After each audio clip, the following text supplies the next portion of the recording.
बिहार लोक सेवा आयोग द्वारा शिक्षक नियुक्ति को लेकर बिहार के मुख्य सचिव आमिर सुबहानी ने किया साफ। उन्होंने कहा कि शिक्षक नियुक्ति में देश के सभी राज्य के अभ्यर्थियों को मिलेगा मौका, सिर्फ बिहार के अस्थायी निवासी को ही मौका देना होगा असंवैधानिक।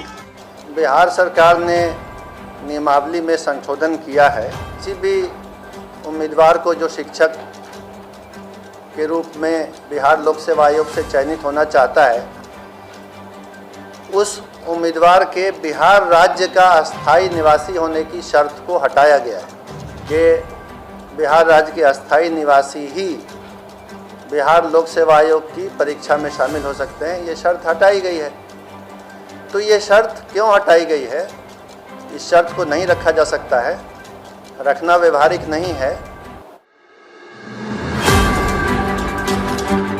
वहीं आमिर सुबहानी ने कहा कि शिक्षक नियुक्ति नियमावली में बिहार के निवासी होने के शर्त को हटा दिया गया है। इसके साथ ही उन्होंने कहा कि दूसरे राज्य के अभ्यर्थियों को आरक्षण का लाभ नहीं मिलेगा, आरक्षण सिर्फ बिहार के अस्थायी निवासियों को ही मिलेगा। है कि आरक्षण का लाभ, आरक्षण के आधार पर चयनित होने का लाभ केवल और केवल राज्य के अंदर के निवासी को ही मिलता है। ये आरक्षण का नियम है, ये शिक्षक नियमावली में नहीं है, ध्यान देंगे। तो ऐसे भी चूँकि आरक्षण में ये नियम है और इस बार भी लागू होगा कि बिहार राज्य के अंदर के जो लोग हैं उन्हीं को आरक्षण का लाभ मिलेगा, तो 50% रिक्तियों पर तो आरक्षण के कारण बिहार के ही लोग चयनित होंगे।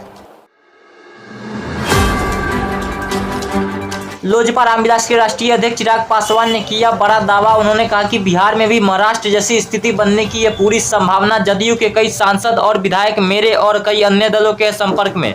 बिल्कुल हो सकती है भाई, उनके कई नेता खुद मेरे संपर्क में हैं और ये बात किसी से छुपी नहीं है। सेकंड ओपन सीक्रेट, हर कोई जान रहा है कि उनके कौन कौन से विधायक मेरे संपर्क में, कौन कौन से सांसद में। और मैं सिर्फ अपना ही दावा नहीं कर रहा भाई, जितने उनके नेता विधायक सांसद हैं वो तमाम दलों के संपर्क में हैं।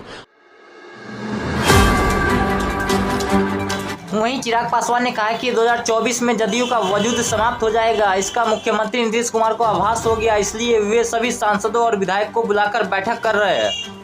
हर कोई अपने भविष्य को सिक्योर करना चाहता है, वो सबके संपर्क में, और वो जानता है कि जनता दल यूनाइटेड पार्टी का ही अब कोई भविष्य नहीं है।